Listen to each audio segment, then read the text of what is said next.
Welcome to my little victory garden. Today we're going to be cooking with fig leaves. I made a short featuring my fig leaf jelly, and some folks expressed an interest in me making it for you and showing you the recipe.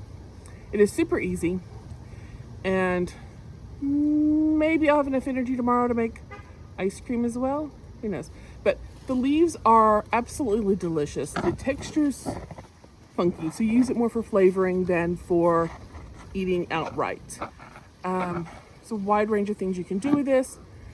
Tea is one of my favorites. The jelly is my latest obsession. What I'm going to show you is a slight variation of the first one I did and explain the, very minor differences. I'm trying not to make a whole bunch of any one flavor of jelly this year because this tree has put on 71 pounds as of this morning, and it's slowing down, thankfully. Got half a pound this morning. When it peaked was like 7 pounds in one day. So yeah, at this point, it's not gonna miss 6 to 8 fig leaves that I'm gonna harvest off this thing. So as you can see, this tree is huge. It still has a few figs on it, but it's not packed like it was even a week ago.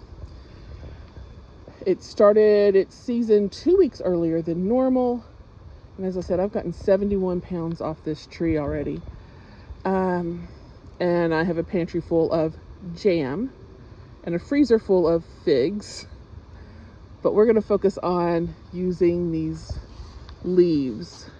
And some of these leaves are huge, as you can see. But I'm very excited about this. I love the teas and the jelly that I just made. So let's get to it.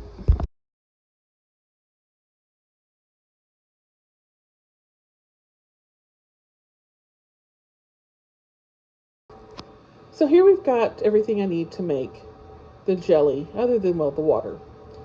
So we've got powdered pectin. I buy it in bulk like this because I make so much, but the amount we're going to use is going to be equal to a full packet of pectin. I've got some vanilla. We have an orange. I'm just going to use a bit of the peel off this, actually very little bit of it. I'll probably have that for a snack later. Lemon juice, sugar of course, and fig leaves. I wanted to show you this. So I have a wide range, as you can see, wide range of sizes of the fig leaves. The southern side of the fig tree has small leaves. The northern side of my fig tree has big leaves. I think this has to do with their how much light they're needing to capture. Also, the ones on the southern side, I usually end up with more figs on that end of, actual fruit. But the recipe calls for like 6 to 8 fig leaves. How many you actually need is going to depend on the wide range of sizes you see on your fig tree. This recipe does call for fresh fig leaves. You can use dried, but they are going to have a slightly different flavor, a little bit like more toasted. I plan on doing one with that, using like a brown sugar later, but right now we're working with the fresh ones because I have plenty of access to fresh leaves. I am drying some to try to make something later in the year. So I'm not sure if I said this, but this is a kind of a formula of how I go along with all my, what I consider tea-based jellies. So like my rose petal, my lemon balm I made last year. Basically, I'm infusing flavors into water instead of using fruit juice. So the lemon juice is about the only fruit juice that goes into this, and that is for acid reasons. You want a high acid jelly so that it is safe to eat. 4.6 pH or higher. When I'm doing more experimental recipes, I do have pH strips that I'll use. Like when I did my chocolate fig, which Maybe I'll show you that one next year. I've got plenty for this year. I'm not going to make any more. As I mentioned, my fig tree's put on like 71 pounds as of this morning. I'm kind of thinking I might get 75 pounds before the year is out, or the season is out, which is probably like another week. But I have 12 of the pounds of figs already in the freezer because I want to try to learn to make a fruit wine.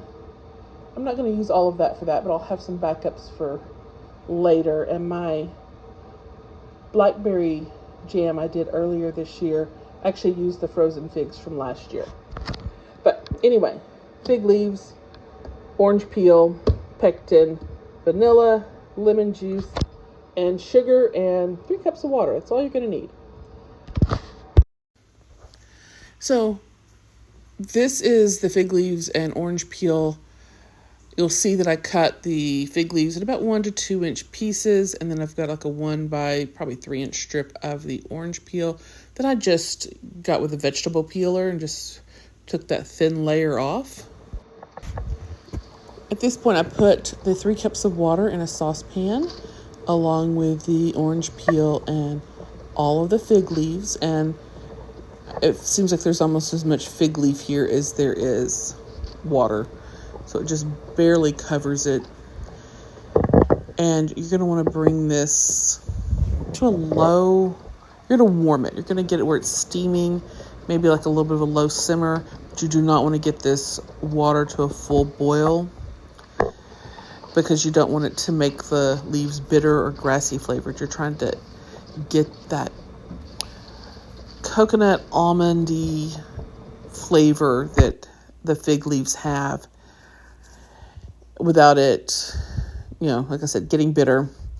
So you can see here I've got it, the leaves completely submerged. I'm kind of tapping them down in there, making sure that they're fully covered with the water. That orange peel is kind of buried under there. You can see it's getting a good steam on it. A little bit of bubbles, but it's not a full boil. And I'm watching the color. I'm doing this for like 10 minutes is all. It's really not that long to make this infusion. And you're looking for this nice kind of goldeny color to the water, which it should get there soon. As you can see, it's starting to get a nice color on it there. Like I said, 10 minutes is all you want. Anything more than that, it's going to make your leaves bitter and kind of grassy flavored. You're wanting a coconut almond kind of flavor to them.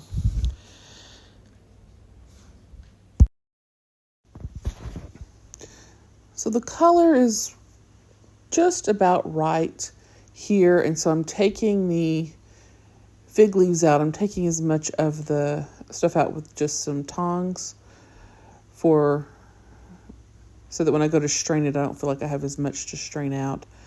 And I'm kind of trying to shake off the liquid as best I can. And then I'm straining it, and you'll note I'm straining it into a measuring cup. Matter of fact, the same measuring cup I had measured the water into.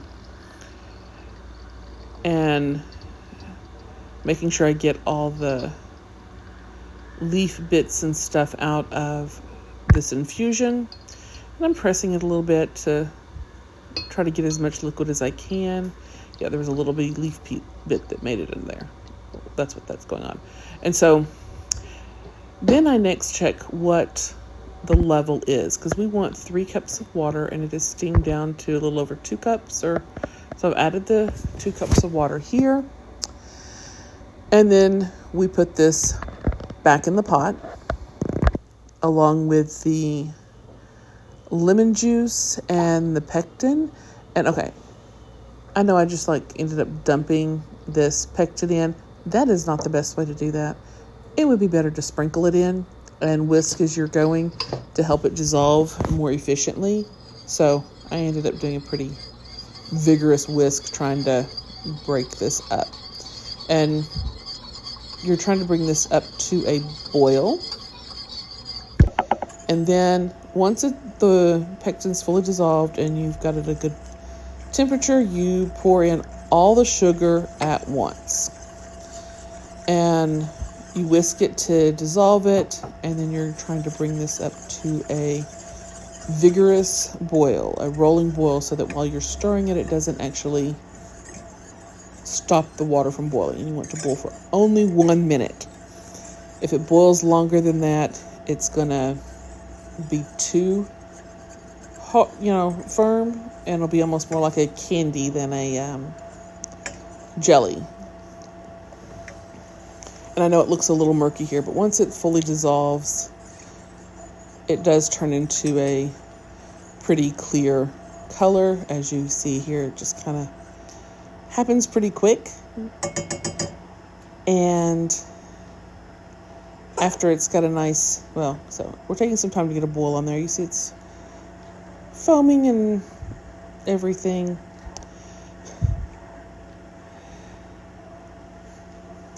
So I've kind of slowed down how fast I'm stirring it. Now, as you note, I used the orange peel in here.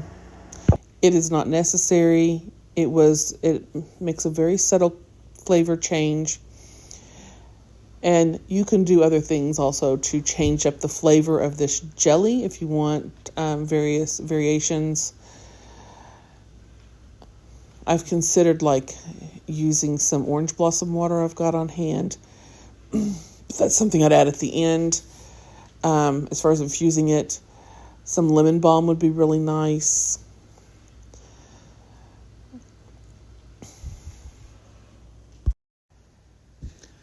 So, as you see, I've got it to a nice boil. It got to a boil, I turned it off, and then removed it from the heat and added that vanilla. And I'll write this recipe down in the description if anyone is interested in producing this at home. And then the next step is to scrape off the foam off the top. So I find using a little spoon is easiest for getting this foam up. It's got a little bowl to catch it, and you can do a nice, fairly shallow skim. Now, there's nothing wrong with eating this stuff. This is actually what my grandmother used to have us taste when I was a kid. You get a good idea of what your jelly's going to taste like, but you don't want this stuff to have gunk in affecting the appearance of your jelly or its ability to can properly. And then you just ladle it into sterilized jars. These canning funnels are actually very helpful in helping you get everything into the jar instead of spilling over the side. Okay, maybe I'm the only one that's that clumsy that has that real concern, but obviously not. They made a tool for it. And you're wanting to get a 1/4 inch headspace. I'm a little more piddly with the first jar. At that point, I can usually do pretty good at eyeballing it. And you want to remove all the bubbles that you can off the top. This little tool that's for measuring the headspace also is really great as a debubbler. And yes, I'm still fiddling with this. So once you get all the bubbles off, you're going to want to wipe the rim of the jar. I usually just use a paper towel soaked in some vinegar. The vinegar I find is very helpful, especially when you're dealing with something sticky like sugary jellies and things. It helps get it all off, and then you will put on a lid and secure a ring to it. And I'm so sorry that, the jar seems to have moved its way out of the camera completely, but you get the idea. And at this point, you throw it into the canner and process it for 10 minutes. And we have 8 jars of beautiful fig leaf jelly. The citrus flavor in these is not strong. We're just added a little bit of a brightness. So I'd say the orange peel is pretty much optional. It does affect the flavor, but it is minor. And you're not going to go, oh, that's orange in any shape or form. But there it is. Isn't it pretty? I mean, this one hasn't finished setting yet, these bigger ones, but the little ones have. Aren't they pretty? Fig leaf jelly. But thank you for watching. If you enjoyed these, please like and subscribe. Thank you.